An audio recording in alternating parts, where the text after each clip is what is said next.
Magsasaka, magkakapit, sa hamon ng buhay, di makakapit mo. Ako ang iyong kasamang kaibigan, sa ating kapapamayan. Magsasaka tayo, magsasaka, magkakapit, magsasaka, magkakapit.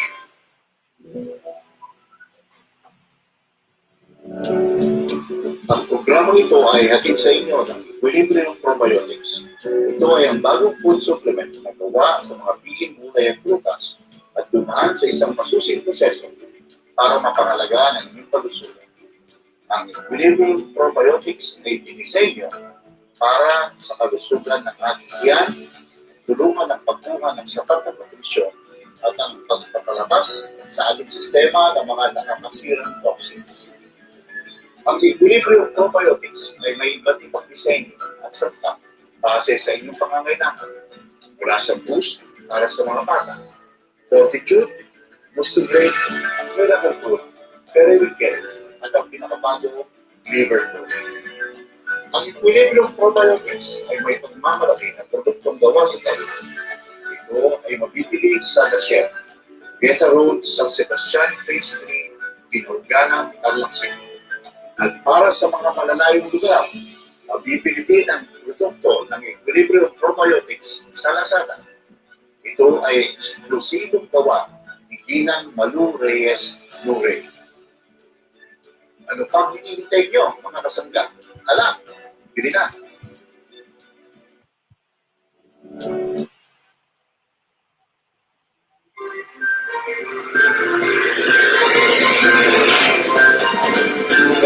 MSB, Kape at Balita sa Umaga. Hatid sa inyo ni Kuya Dong.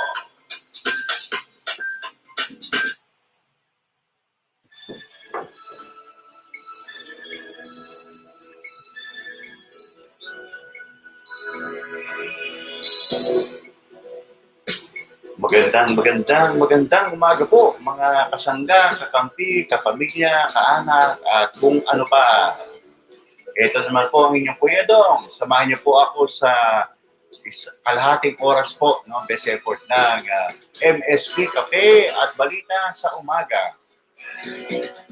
Mapapanood niyo po sa ating FB live streaming at kasabay na po ngayon ng TikTok live. Sabay na po siya. Welcome po sa ating Daily Dose of News. It's Monday, May 29. No, May 29. Nasa dulo na po tayo ng buwan ng Mayo. At ngayon pong araw na ito, maghahatid pa bago po magsimula yung mga kaibigan natin. Maghahatid po muna tayo ng mga nagbabagang balita. Siyempre, mga kaganapan sa loob at labas ng ating bansa. Pero bago po yung ating pagbabalita, samahan niyo po muna ako sa isang maikling panalangin para maganda po ang ating simula ngayong araw na to.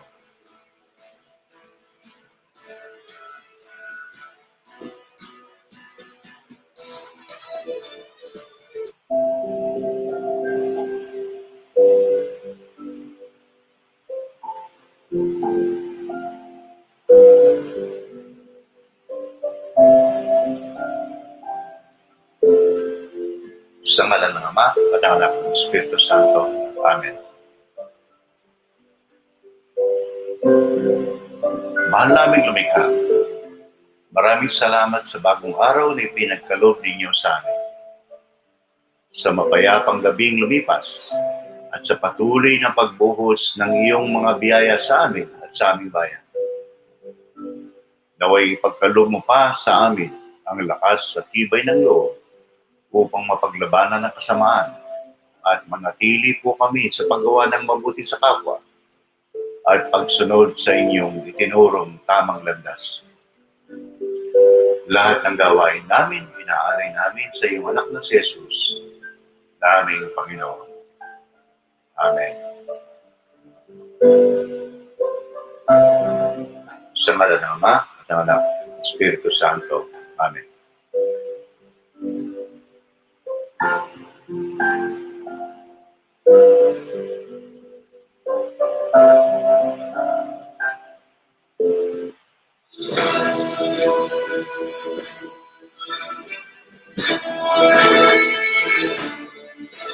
On to our news updates for today.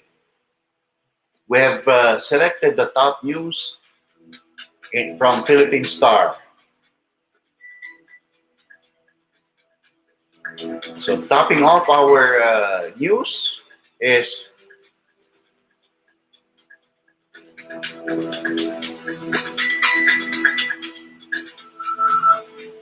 Senators want more time to study Maharlika bill. Report by Cecil Suerte Felipe for the Philippine Star.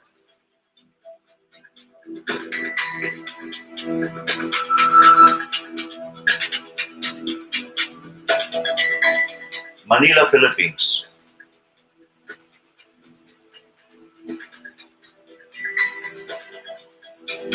The Senate leadership's target to pass the Maharlika Investment Fund may be this week before Congress goes on break. But some senators still want more time to study the proposal, creating the MIF. Following the pronouncement of Senate President Juan Miguel Zubiri that they are looking to approve the MIF bill in the coming week, Senate Minority Leader Aquilino Pimentel III appealed yesterday for a rules-based tackling of the proposed measure than merely passing it on the strength of a 22-member majority. I'm calling on the majority not to decide on the bill by sheer number, by a majority advantage to change or relax the rules. Don't do that. What the rule states, we must follow. Pimentel, who counts only himself and Senator Risa Hontiveros in the minority, said in Filipino.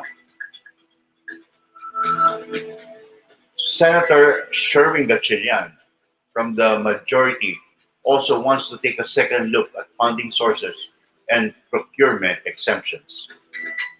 Earlier, Subiri said, the plan is to approve it, MIF, by the second and third reading next week. We are accommodating the last few members who want to interpolate on Monday. Then we can open the period of amendments immediately after. He added, as a certified measure, we can close and approve the bill on the same week. Hopefully, the House can adopt our version, which we improve with more safeguards in place to avoid possible misuse. But Pimentel said the Senate leadership should allow other senators to express their thoughts on the MIF. Some members of the majority in the Senate have kept their decision close to their chest. Let's give them time to ask questions and clarify the matter, he said. The senator said Subiri's remarks put additional pressure on their colleagues in the majority to pass the MIF bill before the Congress goes on break. Why? Pimentel said, questioning all the hurry. The future of the nation is in peril just because some people want it mentioned in an event referring to the President's State of the Nation address in July. That's a wrong argument. For his part, Gatchalian said the Senate version is much better than the original draft of the bill, as many senators contributed safeguards to protect the funds invested in the MIF. However, Gatchalian said further studies should be made as the money from the Bangko Sentral ng Pilipinas, Land Bank of the Philippines, and Development Bank of the Philippines is not just for Maharlika, but for the Filipino people. He noted that one of the four amendments he introduced in the Senate version of the bill removes exemption of the IMF from the Government Procurement Act, which ensures transparency and the five pillars of procurement: price, quality, delivery, timeliness, and satisfaction. Whatever they buy, there is no bidding. That's scary because they might buy expensive cars for themselves that we don't know, Gatchalian, speaking in Filipino, said of the original version of the bill that exempted the MIF from laws on government procurement. Like Gatchalian, Pimentel noted the need to study further the proposal to create MIF, which he described to be a super government owned and controlled corporation. As Senator Gatchalian, who belongs to the majority, said, he still needs time to study the bill. That's right. That's procedurally wrong to rush it because there are so many concepts affected when it is created. Ones that affect even my grandchildren's children, he said. He said the Norway Sovereign Fund, after which the MIF is being patterned, was well crafted and good because Norwegians talked for 12 years to finalize it. The discussion of MIF was just 12 days. I'm not saying that we have to wait for another 12 years before we pass the MIF, maybe just 12 weeks. The discussion is hastily done, Pimentel stressed. Pimentel, who has been opposed to the MIF from the very beginning, said its proponents have already introduced several amendments or safeguards, but still they confuse him. What's scary is that Maharlika will virtually replace Congress when it comes to making decisions on the mega infrastructure project and can even borrow, he said. Maharlika will decide, taking over the jobs of 315 elected members of the House of Representatives and 24 members of the Senate. They will be replaced by 9 people who are not yet or appointed and will discuss the matter within closed doors, he added.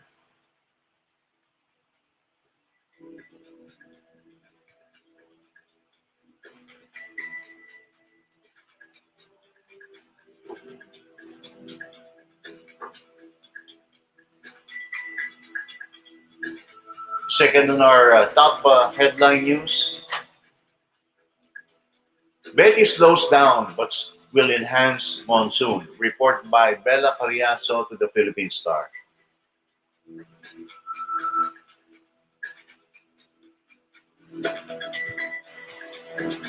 Manila, Philippines. Typhoon Betty has weakened, but more than 200 millimeters of rain are expected in northern Luzon and western section of southern Luzon and Visayas as the former super typhoon enhances the Habagat or southwest monsoon, affecting many areas in the country, including Mindanao.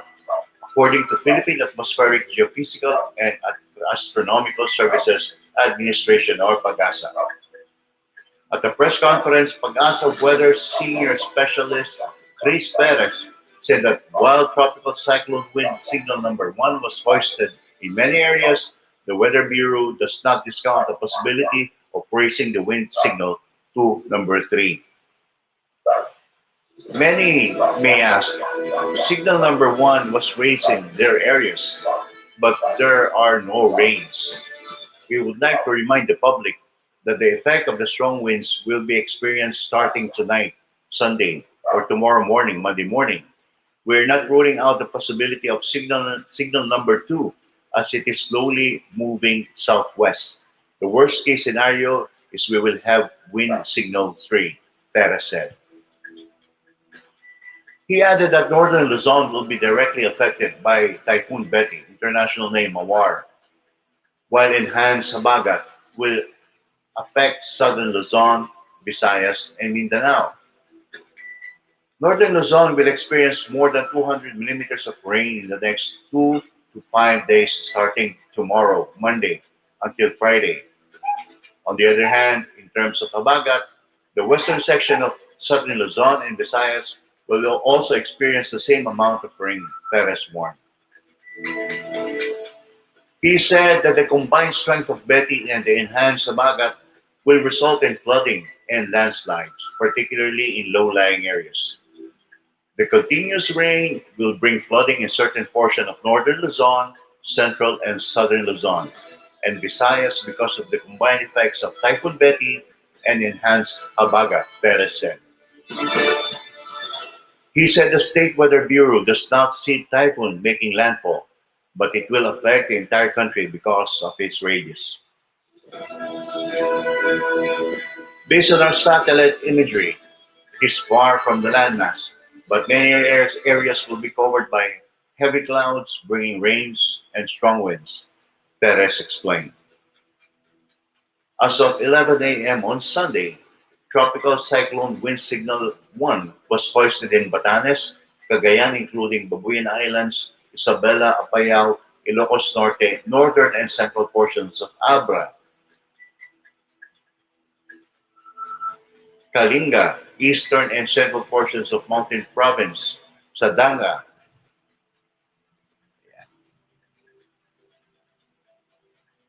eastern and central portions of Ifugao,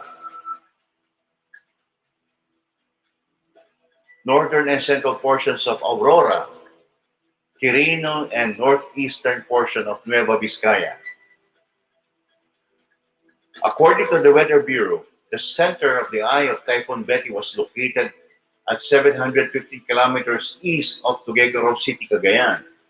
It has maximum sustained winds of 175 kilometers per hour near the center and gustiness of up to 215 kilometers per hour as it is moving westward at 15 kilometers per hour. The State Bureau said more than 200 millimeters of rain are expected in Batanes, Ilocos Sur, northern portion of La Union, northern portion of Benguet, Babuyan Islands, Ilocos Norte, and Abra from Wednesday morning to Thursday morning. Pagasa said that monsoon rains are expected over the western portions of Mimaropa, Calabarzon, central and southern Luzon.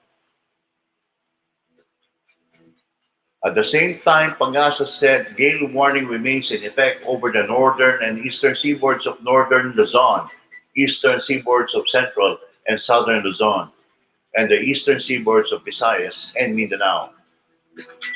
Typhoon Betty will move west-northwestward or northwestward until tomorrow, Monday, while gradually decelerating. The typhoon will likely become slow-moving to almost stationary by Tuesday, while over the waters of east of Batanes. It will then move northward or northeastward by mid-Wednesday or Thursday towards the sea of east of Taiwan, the Weather Bureau added in its latest bulletin.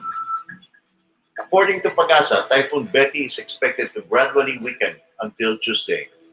Afterwards, increasingly unfavorable environment while moving northward or northeastward on Wednesday or Thursday will result in a faster weakening rate. Typhoon Betty may be downgraded to severe tropical storm category on late Thursday or early Friday, it added.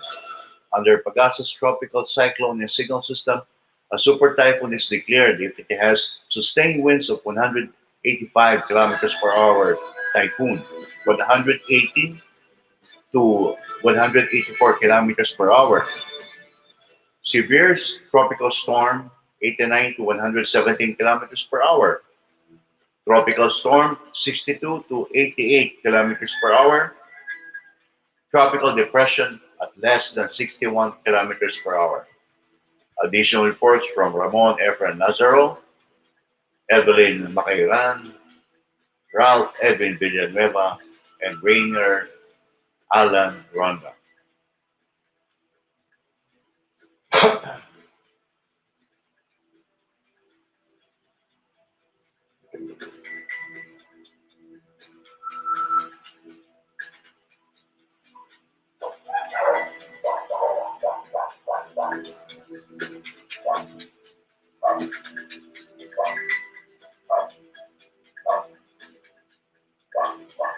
And the last of our top headlines, President Marcos forms interagency body to address inflation. Report by Helen Flores of the Philippine Star, Manila, Philippines.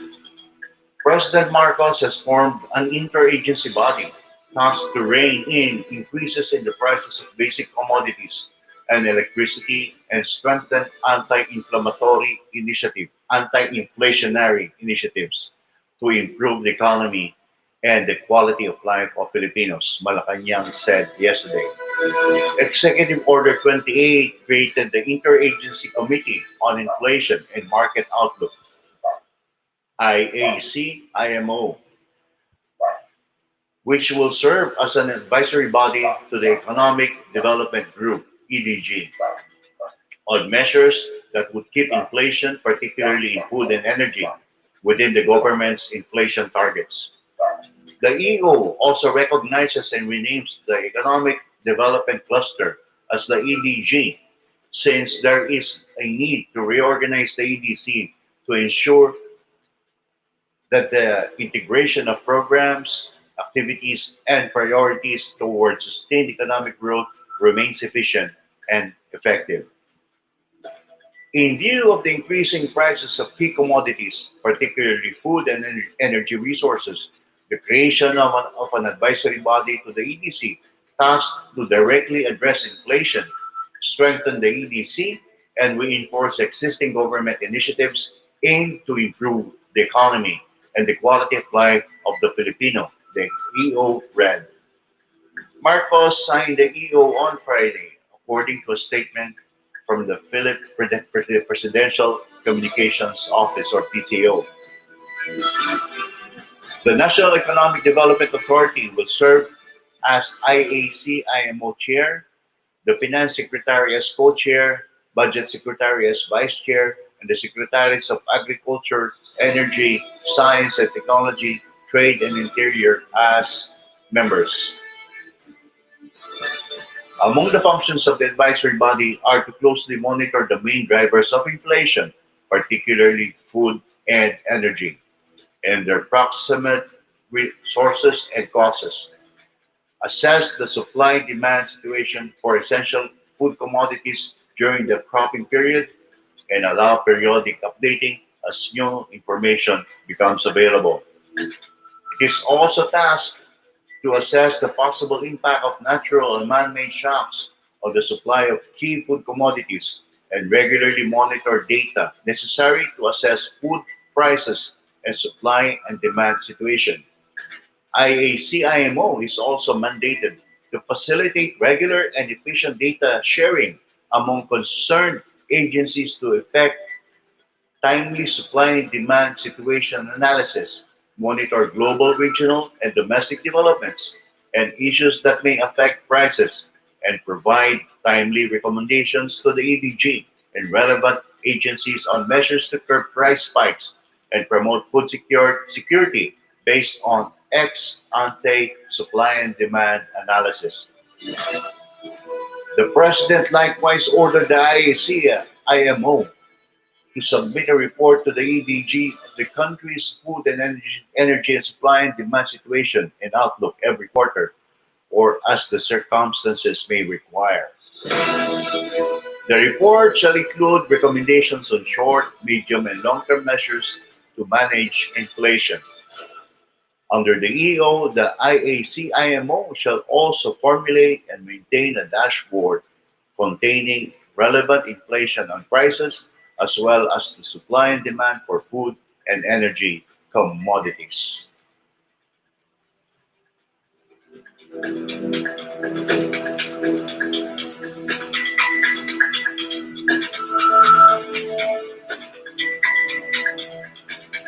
Moving on to our global news updates.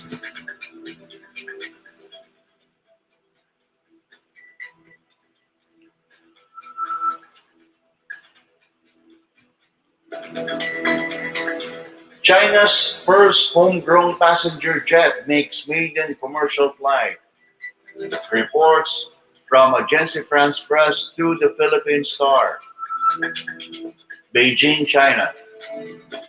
China's first domestically produced passenger jet made its maiden commercial flight on Sunday, a milestone event in the nation's decades-long effort to compete with Western rivals in the air. Beijing hopes the C919 commercial jetliner will challenge foreign models like the Boeing 737 MAX and the Airbus A320, though many of its parts are sourced from abroad.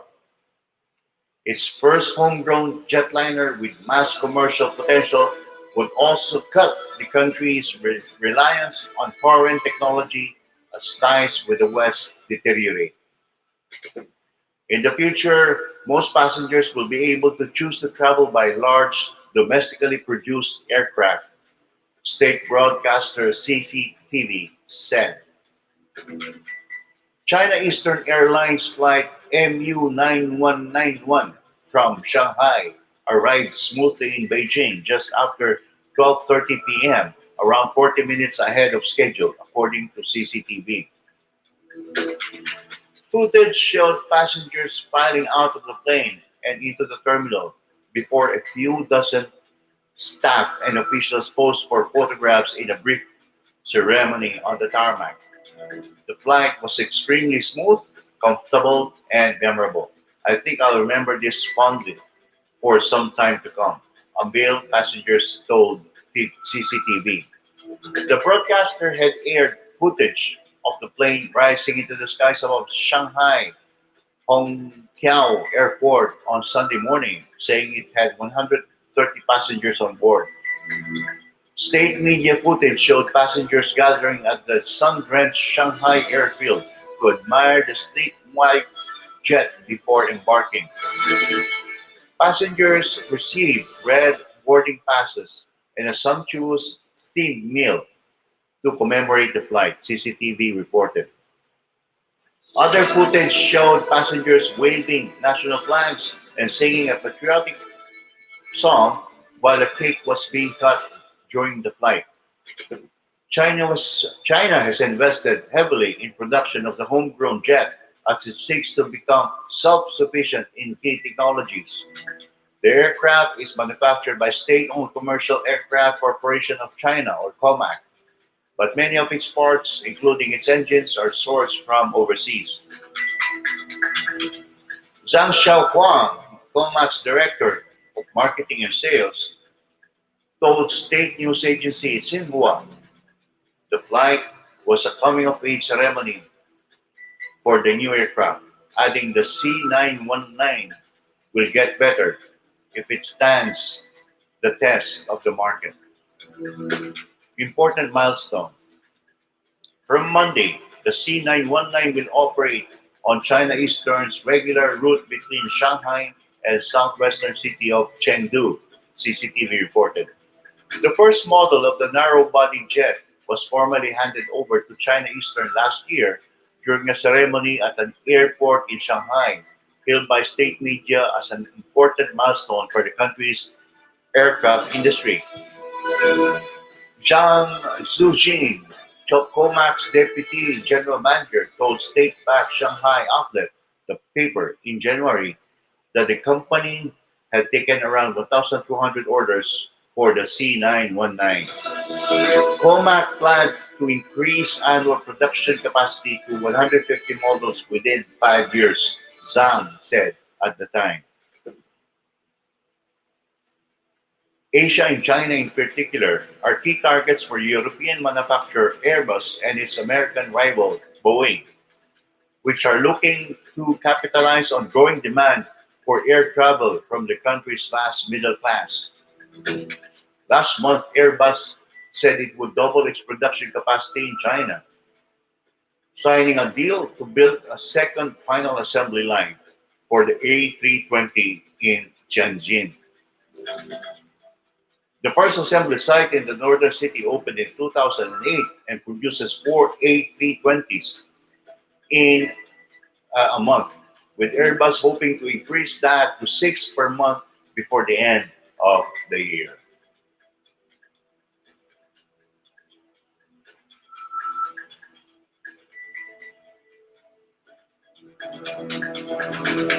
Moving on to other global updates.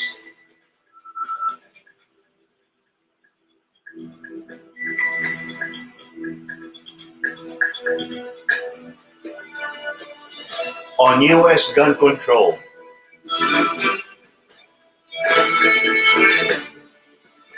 at least three people were killed and five others wounded in a shootout at a biker rally on Saturday in the U.S. state of New Mexico, local media reported.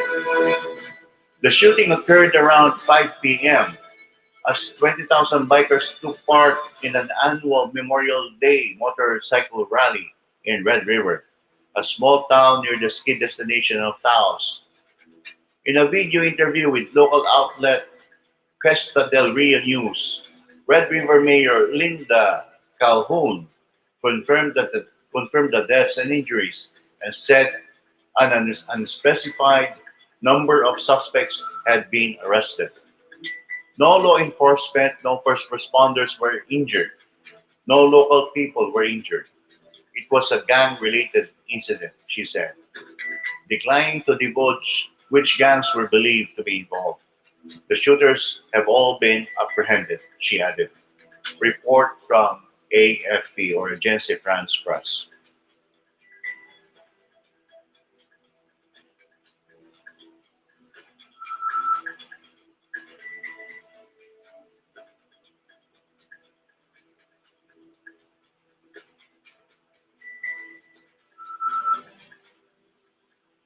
Following our global update, Russian invasion of Ukraine.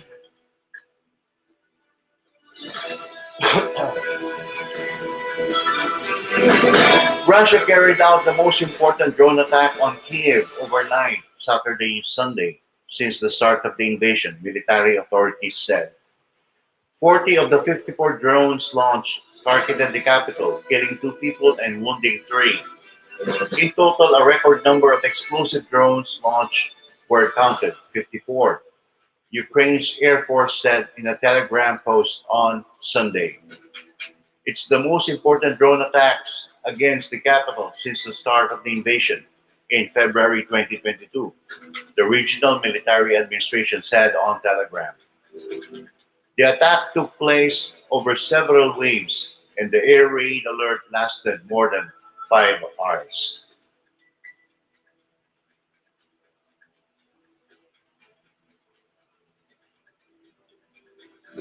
And last of our global news updates,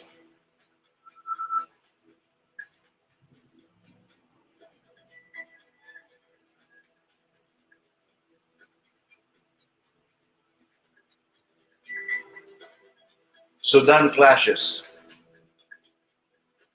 Sudan's Army Chief Abdel Fattah al-Burhan has accused UN Special Envoy Volker Perthes of stoking a brutal conflict with paramilitaries, the latest in a series of apparent moves to bolster his war effort. United Nations Chief Antonio Guterres said he was shocked by Burhan's letter, which requested the nomination of a replacement to Perthes and accused him of committing fraud and disinformation in facilitating a political process which broke down into 6 weeks of devastating urban warfare. Burhan and his former deputy Muhammad Hamdan Daglo, who commands the paramilitary Rapid Support Forces, were meant to meet for negotiations facilitated by the UN on April 15, the day they turned Khartoum into a war zone.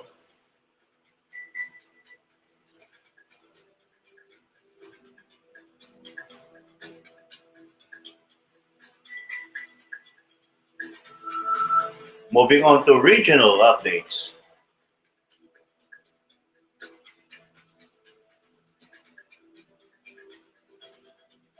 Updates on 2023 earthquake alerts. 15 hours ago, a 4.7 magnitude earthquake struck the waters of Dimapige in Isabela at 2:43 p.m. on Sunday, Philbox reports. It says that there are no damage or aftershocks, but there are to be expected that are to be expected from the quake. The following instrumental intensities are listed. Intensity 3, Cagayan, Aurora, Kasiguran, Aurora. Intensity 2, Madela, Quirino. City of Santiago, Isabela. Intensity 1, Baler, Aurora.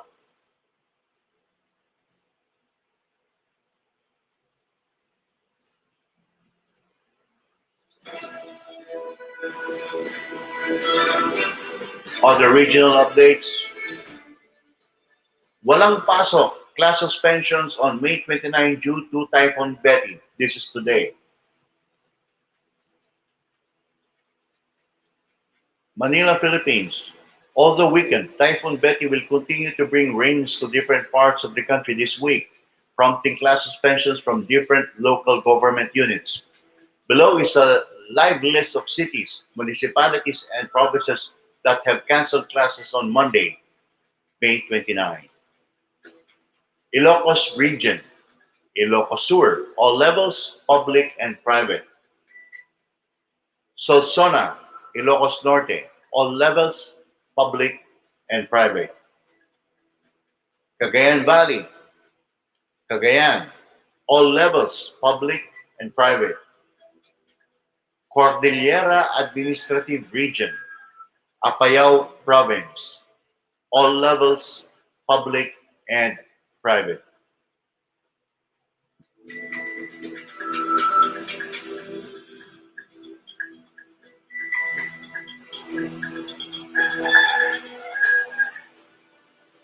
And last of our regional updates,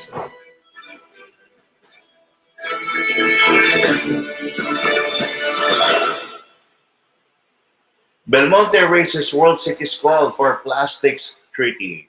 By report by Elizabeth Marcelo to the Philippine Star. Manila, Philippines.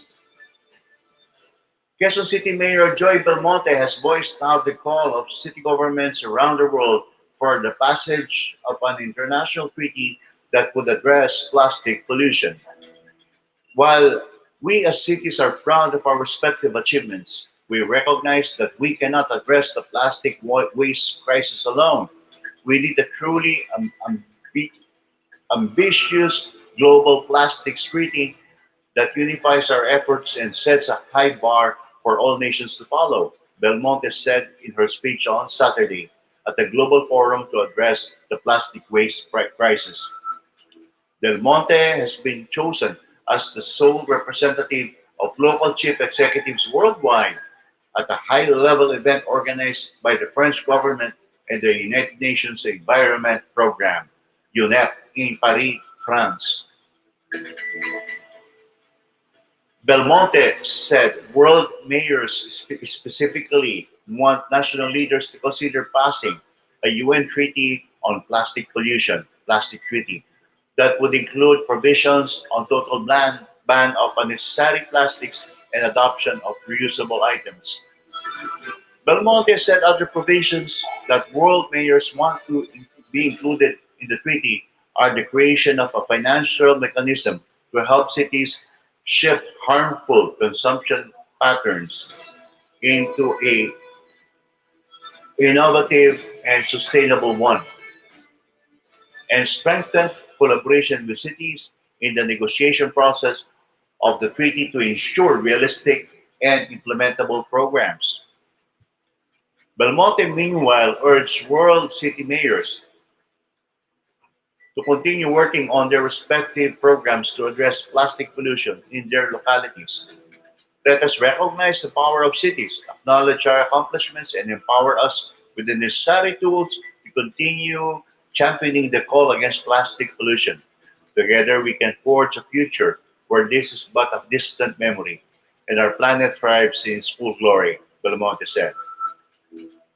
Belmonte said, like Quezon City, other cities around the world are also experiencing the adverse impacts of plastic pollution, including flooding from clogged sewers, air quality impacts from burning plastics, and the challenge of managing vast amounts of plastic waste.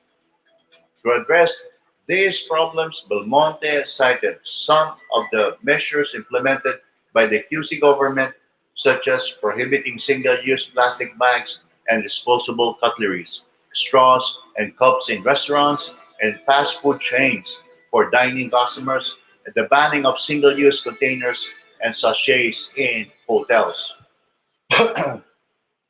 Belmonte also cited the QC government's Trash to Cashback program to recover plastic waste from waste stream, for especially low value plastics.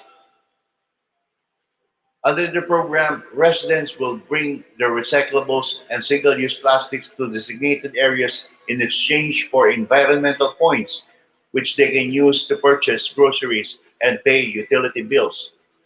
Aside from Belmonte, other speakers in the ongoing event include French Minister for Europe and Foreign Affairs Catherine Colonna, French Minister for Ecological Transition and Territorial Cohesion, Christophe Béchu, UNEP Executive Director Inger Anderson, Marine Biology Professor Richard Thompson of the University of Plymouth, Ellen MacArthur Foundation Executive for Plastics and Finance Program Rob Upsummer, Worldwide Fund for Nature WWF International Correspondent Mark Lambertini, and Children and Youth Representative Zuhair Ahmad Zalshik. Belmonte was accompanied by QC Climate Change and Environmental Sustainability Department Head Andrea Villaroman. They have joined delegates from leading cities in the world and international partners, including UNEP, International Council for Local Environmental Initiatives, Bloomberg Philanthropies, Ellen MacArthur Foundation, WWF, World Economic Forum, United Nations Development Program, and UN Habitat.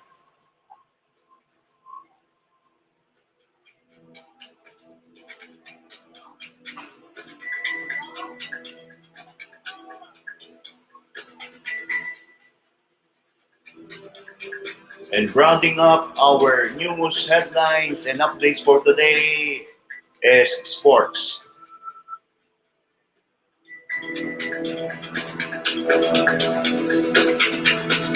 Buzzer beater in Miami Celtics drag hit a two-killer game 7. Reports from Agence France Press. Miami with a dramatic buzzer beater from Derek White. The Boston Celtics forced their NBA Eastern Conference Final Series with the Miami Heat to winner-take-all Game 7 in a heart-stopping 104-103 win in South Florida on Saturday. The Celtics became just the fourth team in NBA history to level a best-of-7 playoff series after trailing 3-0. They will now have a chance on Monday to mark an even more impressive milestone if they can become the first team to win a series after losing the opening 3 games and earn a place in the final against the Denver Nuggets. It was a crushing loss for Miami, who were less than a second away from reaching their 7th NBA final before White's inspired touch.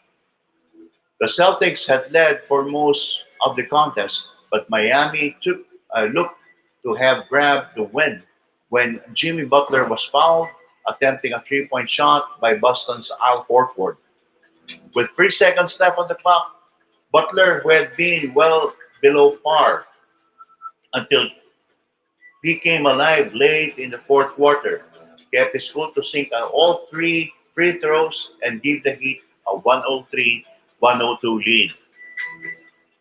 Facing elimination, Marcus Smart's three-point attempt bounced off the rim, but White was alert and strong to tip the rebound into the bucket. The shot leaving his fingertips only a fraction of a second before the buzzer. The Miami crowd were distraught as the Celtics celebrated in a huddle on the court. Ball came to me, I made the shot. That's what I saw, said White. Reflecting on the game-winning moment, I'm happy we won. Whatever it takes, we got our backs against the wall. Just happy we won.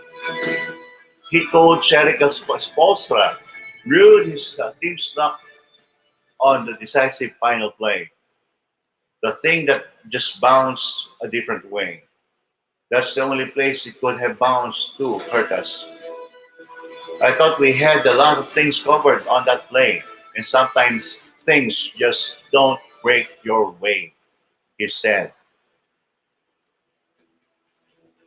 And that concludes our roundup for today, May 29, Monday.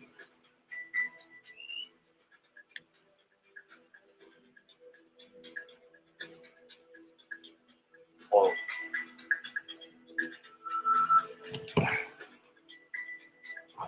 So I'll just read those who joined us for today in Facebook.